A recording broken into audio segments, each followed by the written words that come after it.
Here we go then, almost ready to go for the final race of the day, the seniors. There is the grid in front of you, and it is bookmarked by Strawberry Racing drivers, because on pole we've got Harry Webb, and right at the back of the grid, the big story is that the championship leader, Joseph Riley, excluded from the pre-final, which is put him right at the back of the field. I'm sure it's a story which will run and run, but there is the potential for this exclusion. They have to carry that exclusion as one of his drops, as one of his main point scores. You can't drop it. You can drop a pre-final score, but you're not be allowed to drop it if you're excluded. And we saw that very sort of thing, ruin Harry Webb's championship chances in 2013. He went into the final round with a chance of winning the championship, got excluded from the pre-final, and that put him right down the order then. So there's the grid. Now, drivers in problems here. We've got number 292, Benjamin Bailly, who's running down the pit lane with his cart. There's another one stranded up at the top of the track, I think, or was that Benjamin Bailly's cart I saw on the monitors as well. So there's the grid. Harry Webb and Guan Yuju, the Strawberry Racing teammates, on pole. The Intrepid teammates, Zach Clement-DeMeo and Ed Brand, are on row 2. I did see another cart stranded. It's just coming down the pit lane now. Sam Smelt has had a cart which won't start on the grid, so he's busy pushing his cart down the pit lane, trying to get it fired back up. Row 3, Lars Lambrell and Josh Price. Row 4, Oliver Hodgson and Luke Varley. Row 5, Martin Enkel-Mortensen and Xavier Pozzoli. And then on row 6, we've got Baz Delart and Tom Grice.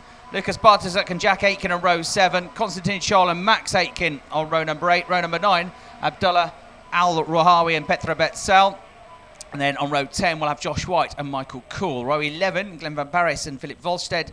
Row 12, Nicola Pico and Benjamin Bailly. Row 13, Brett Ward and Sam Smelt. Sam Smelt, though, in the pit lane at the moment. Victor Oberg and Alessandro Trombelli on row 14. Row 15, Jessica Batman and Jonathan Aberdine. And then on the penultimate row of the grid, row 16, it's Max Renberg and Piers Lehane. And on the last row of the grid, Dionysios Marcoux and Joseph Riley, who, to his enormous credit, still spoke to us on RGMMC TV on the grid, but you could tell just how gutted he was, because he knows that could be the end of his championship after what's been, so far, a terrific year for Joseph. So he's blown the championship absolutely wide open as we look towards the final round at Salisbury. But first, they've got to get through this race, and I'm sure that we're going to go to France, Matt, with probably 3, 4, 5 drivers who could all still win the championship. So whether you're here at the circuit or you're watching online from around the world, it's our final race of the day. It's round 3 of the championship. And in the commentary box, me, Chris Hartley, and to talk you through the start of the race, it's over to Matt Suckling.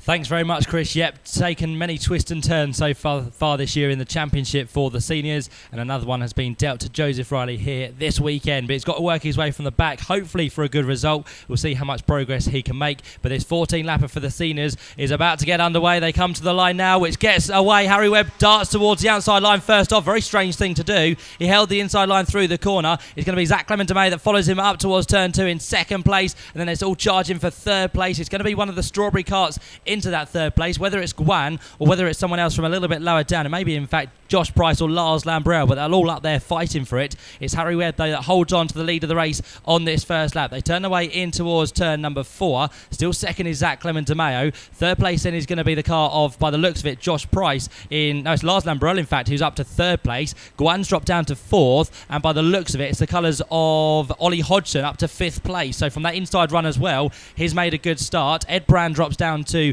6th place by the looks of it, and on that outside of the front row, Guan Yuzu is possibly down to 7th place. So a big amount of work for Guan to do from lower down the order. No doubt about our race leader at the minute, Harry Webb, who has led heats. He's led the pre-final. He did well last time out with pre-final and final victory, and he's doing exactly the same here so far today. Across the line he goes to lead lap 1. Zach Clement-DeMeo is second. Third place is Lars Lambrell. Fourth place in fact, is Guan Yuzu, so he hasn't dropped down as far as I originally thought. 5th place to Ollie Hodgson, and top 6 rounded out by Ed Brand, but Ed's already challenged him to try and get into 5th. He's looking on Ollie Hodgson. He'll look down the inside at turn number 3. What can he do? As we look at the cameras, he goes down the inside, and Ed Brand now, not content with what happened at the start, he now wants to fight with those top 4. Yeah, Ed Brand in the pre-final of the International Open here at the end of last season had a problem, which meant he had to start at the back of the grid for the final. In the final in October, he went from 28th to 3rd. I think he went from 28th to 7th on the first lap. So don't discount him just yet. Just behind him, good battles going on. Josh Price just fought back ahead of Luke Varley to get himself back up into 7th position. Harry Webb, though, it is that leads the way. At the first corner, there was a collision which involved a couple of karts. Konstantin Scholl and Jack Aitken were the two that came worse off. So they got going again, but they are a quarter of a lap behind the leaders as the race leader himself now exits turn number 9 and goes over the start-finish line with a healthy gap now starting to develop back to the second place card of Zach Clement de Mayo. And what about third? Guan Yu goes up the inside of Lars Lambrel, overtakes him and makes the move stick. So third position swaps on the way to turn 2, but at turn 3 there could be a fight back here. There couldn't be much closer, but the positions remain as they are through the third turn. You can see from the camera there at the third turn just how windy it is. It was probably hard to tell from the grid shot, but it's massively windy out there. Really strong wind blowing, which will affect them. It's a headwind down the start-finish straight as well, so it's really going to affect the speeds, and you might see them hunching down as much as they can beneath the steering wheels just to try and make themselves a bit more aerodynamically efficient. So Webb leads, De Mayo is second, Zhu and Lambrel third and fourth, Brand in fifth, Price sixth, Hodgson in 7th, Varley in 8th, Bozzoli and Mortensen rounding out the top 10 positions at the moment. Joseph Riley from the back of the grid is up to 17th place already. So the driver coming into this weekend as championship leader, fighting just to get as high up the order as he can and see what he can do with what's been a very difficult afternoon for him. Through they go over the start-finish line. A 63.895 second lap for the race leader, Harry Webb. He's extended his advantage to 7/10 over Clement de Mayo. Yuju is third, Lambrel fourth. These top four have got some tremendous speed at the minute. They're head and shoulders above everyone else there out on the field. It's whether or not now the man in 5th place, Ed Brand, can start to close them down. His lap time was a 64.258, 0.3 of a second quicker than the man ahead of him, Lars Lambrel. So he's in time to try and catch him. He's not quite as quick as the top 3 though, but Ed Brand will try his best to try and catch those top 4 guys. They make their way down at turn number 6 through the tight left-handed hairpin. Then they run out the corner up towards the next of the right-handers. They're in 6th place is still the kart of Josh Price. Another man runs with Strawberry Racing. Behind that in 7th place is Ollie Hodgson, and Javier Pozzoli is the next man who's having to defend. He's got now, by the looks of it, Martin Mortensen over the back of him. Luke Varley's been passed on this lap, so heads himself down to the rear end of the top 10 for the time being. There goes Harry Webb once again for another lap to be completed. 2nd, 3rd and 4th, all within close company there. Zach Clement de Mayo, Guan Yu and Lars Lambrel. Lars Lambrel was pretty quick down towards turn number 2, not too far back from his teammate at the minute. Only a quarter of a second separate those two. Ed Brand that time round again closed the gap, but only fractionally, so it still remains quite a bit between those two. It's up now to 1.2 seconds, so Ed Brand's got work to do. 10 laps to go for the field at the minute. Harry Webb on his way round turn number 4. There's been a time penalty for Alessandro Trombelli, the Italian driver, for leaving the corridor on the start. So he didn't jump the start, but he was out of position at the start of the race. He left the corridor, and he's therefore been given a 3-second penalty, which will push him back down the order. Rising up the order, Joseph Riley, now up to 15th place from the very back of the grid. And Pierce Lehane's also making very good progress, the Australian, up to 17th place at the start of this lap. We've still got 9 laps to go as well. Plenty of time for them to gain even more positions here. Harry Webb doesn't need to gain any positions because, like he's done all race long, or weekend long, and indeed for the last couple of months now, he's leading races. He won everything there was to win in Italy. He's won everything there is to win so far here in Spain. And he is a real championship contender as we head towards the final round of the championship. Despite missing the first rounds on the drop scores, he's probably going to be the points leader. But with this worry that he can't afford to drop any bad results in that final round because he's used up all of his lives effectively. He leads. 2nd, 3rd and 4th are all on a similar pace. Clement de Mayo, Yuju and Lambrel on a very similar pace to those three. Ed Brand, he's within a few hundredths of a second of them, but he cannot at the moment close the gap. What Ed Brand could do with is the 3 ahead starting to fight each other and to hold one another up. But of course Ed Brand, certainly on total points, if you ignore the drop scores, he's likely going to move into the overall lead now. But as you know, he's well aware from what he said on the grid that Harry Webb, even though he's behind on total points, is a real threat for the championship. So Ed will do what he can here in 5th place. He could just do with closing that gap. It's going to be frustrating for him that he can't do that at the moment, but he'll just hope that those ahead start to fight each other. Then in 6th place, Josh Price. Oliver Hodgson is 7th. Mortensen, Pozzoli, and now Tom Grice in the top 10. And Max Aitken has risen from 17th up to 11th place now. 12th, Joseph Riley.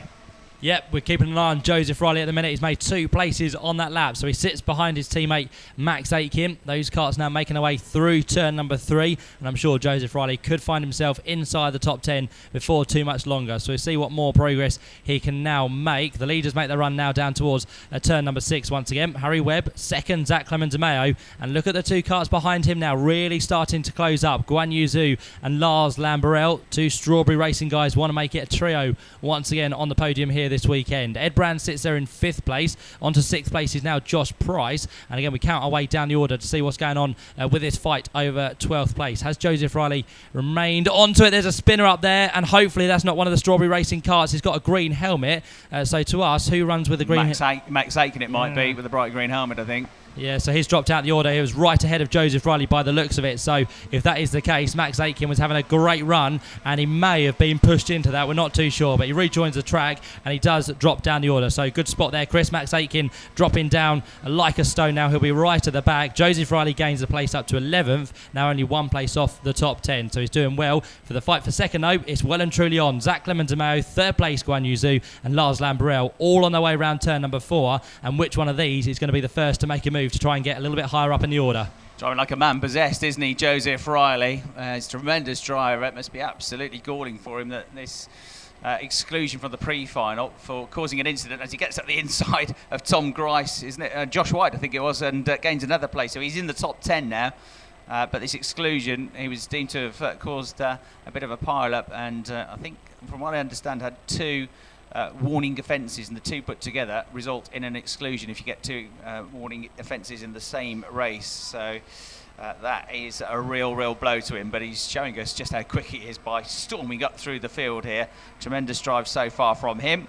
Harry Webb leading by an increased margin now. They haven't been able to live with him, have they, this weekend? And he's going to win this one by a country mile, it seems. But who is going to join him on the podium? There are 2 more places available, 2 more trophies available, 3 of them fighting over it. Clement-Demeo, who is yet to get a podium this year, and Zach did finish in the top 3 in Italy, and then later got a penalty added to his time. So he had a real up and down sense of emotion when he thought he got it, and then realised it had been taken away from him. But he's fought back brilliantly here this weekend. He's been really quick from the word go, and he will be absolutely determined to make sure he does get a trophy this time out. You've got Guan Yu Zhu, who's got plenty of top 3 trophies over the last couple of seasons. You've got Lars Lamberel, who was a winner in the Junior Championship last year in the Euro Challenge, but has had a difficult start to the year, and he will be absolutely determined to come through, the Dutch driver, and not finish in 4th, but get into that top 3. So through they go, 5 laps to go. Harry Webb on the way, it seems, to a victory. 2.4 seconds clear now of DeMeo. Usually still in 3rd. Lamberel just sitting and watching and waiting in 4th place. Yeah, we can see how hard these drivers are working out there. Very tight and twisty infield section for these carters to negotiate. It's a big old straight, but then you've got the infield section, which has left, right flick, and they really are having their paces put through them here today. For second place is still all on. Zach Clement-Demeo, Guan Yu Zhu, and that man in 4th place is Lars Lamberel. Lars looked the most threatening that time through to try and make a move to get onto the podium, but he couldn't quite get it done. So he sits there in 4th, gets ever closer to his teammate up the road from him. Ed Brand still in 5th, not closing that gap either. It still remains over a second and a half, and Ed Brand isn't really lapping any quicker than the guys ahead. Very impressive for Harry Webb, still doing very quick lap times. He's just done his personal best and the quickest lap of the race on that previous one, 63.849. So Harry Webb is really going well so far this weekend, as we saw last time out as well. Just outside the top 5, Josh Price is 6th, Ollie Hodgson 7th, and Martin Mortensen sits there in 8th place. Joseph Riley now inside the top 10. Can he make any more progress before this one is done? Across the line he goes now, ahead of Martin Mortensen, so that finds himself into 9th place. So again, he makes more and more progress. Will he be able to get inside the top 5 before it's done? You never know. Joseph Riley's going to push hard to do so. We're now heading towards the end of this one though. 3.5 laps to go for our race leader. Harry Webb on the run through turn number 4 once again. Still in 2nd, Zach Clement-Demeo. 3rd, Guan Yu Zhu, and a 4th with a slight wheel being lifted off the rear there as he headed over the curbs, Lars Lamberel. But still no real moves for our 2nd, 3rd and 4th places, and where the crack in the armour is going to come, we're not too sure. But at the minute, they're all driving very much perfectly out there on track. There's no way Lars Lamberel is going to sit there in 4th place, is there, without having a go somewhere in the final lap or 2 laps of the race, because in terms of the championship, he's not going to be a front runner in the championship. He's lost too many points at the start of the season. Guan Yu Zhu has got points to think about, though, and he alluded to that on the grid. So if Lars gets a chance, I'm pretty sure he'll have a go for it. They're losing touch now with Zach Clamandameo, who is going really well there in second place. He's got about 0.3 of a second over them now at the start of the lap. They did close up again under braking into turn 2, mainly because they're picking up the toe through the straight and through turns 1 and 2. So, but he's very quick at the end of the lap, DeMeo, and that gives him just enough breathing space that he doesn't come under attack at the start of the next lap. It's been a good start to the lap. Having said all of that, though, for Guan Yu Zhu in third position, really starting to work hard now to try and close that gap back up to the Canadian. Good on the brakes. He's got a target to aim for. The driver ahead, of course, has just got to do their own thing. The driver behind can always aim for the cart in front and just try and brake later than them, try and follow their lines, try and get on the throttle that little bit quicker than them. But they are separated, these drivers, in the top 6 or 7 by just fractions of a second. So nothing much between them. Might all come down to one mistake, one really quick lap from another driver might make the difference here. There are 2 laps to go. Harry Webb commands the lead of the race. Second, third and fourth come through, with the gap now starting to come down, and Guan Yu Zhu goes through turn 1, closes up under braking at turn 2, and he wants to get every single point he can here. Be an extra 2 points in the championship if he can get ahead of Zach Clamandameo. He's winding things up here, you sense, Matt Suckling. It's been a good lap that from the Chinaman, and he now has pulled away from Lambrel, and he's going for second place. Yeah, he's not going to hang about in this one, is he? He needs to act quick to see if he can get past and try and defend himself from being overtaken from the 4th place man, Lars Lambrel. So Guan's on it here, trying to make move every single corner by the looks of it, but he still sits there in 3rd place. And for seniors, it's quite spread out because we've seen it a lot closer in the past, but this one's been slightly strung out. Still the good fight for 2nd place, though, that continues on the run now down towards turn number 7. Through they go. This time round, Harry Webb set to start his last lap of the race. So 13 are to be completed. 1 more to go of this circuit, the very long circuit we run on this weekend. Very wide as well. But there goes Harry Webb. 1 more to go for him. 2nd, 3rd and 4th across the line. This time, by the looks of it, Guan Yu Zhu has just fallen adrift of Zach Clemens-Demey, but will that all close back up in towards turn number 2? It does. He gets late on the brakes as a 3rd place man. Turns through the right-hander, quick flick back to the left. Can he dive down the inside this time? Is he going to be close enough? Well, there's no room to do so because Zach Clement defends the line, and the man from 4th, Lars Lambrel, dives down the inside of both of them. Have they both got through? Yes, they have. So up into 2nd, by the looks of it, has gone Lars Lambrel on this last lap of the race. Down to 3rd place has gone Guan Yu Zhu, and to the back, after being on the podium for the last 13 laps, is Zach Clement-Demeo. Big dent in the front nose cone of Lars Lambrel. DeMeo 4th. Surely he's not going to have another podium taken away from him. Lambrel is slow to come out of turn 6. Guan Yu Zhu with the bluer helmet coming up behind him. Then Clement DeMeo trying to come at the inside now and split them. And the Canadian gets back up into 3rd place with 2 corners to go. DeMeo's back to 3rd position. Through the S's to go for the final time. Who is going to get to the line first, though, because they will start to slipstream each other out of the last turn. But the win goes to Harry Webb. He is riding this championship going towards the final round. It's 3 abreast over the line, and it's Guan Yu Zhu who gets 2nd position. Who is going to be 3rd? It will be Zach Clamandameo by nothing, an absolute fraction, 13,000th of a second. Lars Lambrel is 4th. What a finish. They just fanned out. They out-dragged one another to the line. They tried to slipstream one another. Guan Yu Zhu dug in, got 2nd place. But that was a gutsy drive from Zachary Clamandameo, the Canadian, who'd been in 2nd place for the whole race. Then with a lap to go, he got bumped down to 4th position. And then with 2 corners to go, he fought back to 3rd. And what a finish. He almost got passed by Lars Lambrel over the line. Photo finished that. 2nd, 3rd and 4th crossed the line with how much between them? A 1/10 of a second covered the 3 drivers. But the most important thing was 3rd and 4th and who would get a trophy and who would not. And it was Clamandameo by 13,000ths of a second who finishes 3rd. Lambrel by a heartbeat missing out in 4th place there. What a great finish. And that's the 2nd meeting in succession now. We had photo finishes for 3rd place. It was Max Timmermans in the juniors who managed to edge a 3rd place in Italy. This time it's Zachary Clamandameo, and I think it would have been a great result for Lars Lambrel. He's had some tough times this year, but it's still his best result of the season. It would have been an absolute heartbreak had Zachary not been able to get that 3rd place. given what happened to him in the previous round. So well done him. Well done to Guan Yu Zhu in second place. And what can you say about Harry Webb? A flawless performance, a flawless weekend. And car racing's loss this year is karting's game, because he is some driver. 5.2 seconds, an enormous margin of victory for Harry Webb. So there are the results. Webb, Yu Zhu and De Meo the top three. Strawberry Racing with 2 drivers on the podium. Intrepid with a man on the podium as well. And then Lars Lambrell for Strawberry in 4th. Ed Brand for Intrepid in 5th. Josh Price and Joseph Riley 6th and 7th. A terrific drive that, under difficult circumstances, from Joseph Riley, from dead last, from 34th on the grid to 7th place. And that's why he's been so quick this year, so good this year. But a big question mark now over the championship. I'm sure the story will run, and we'll find out, I'm sure, when we get to France, whether he's still in with a chance or not. Oliver Hodgson, good to see him here this weekend. He's driven very well, 8th place in the end. Tom Grice, 9th. Josh Weiss in 10th place. Pierce Lehane with a great drive through from the back of the field as well to 11th place. And then we just see the final screen of results to wrap things up. And the 34 drivers all pretty much completing the race there. You see the rest of the results, just a few non-finishers at the back of the field. Tremendous race then from the seniors. The race winner, once again, Harry Webb with his second victory of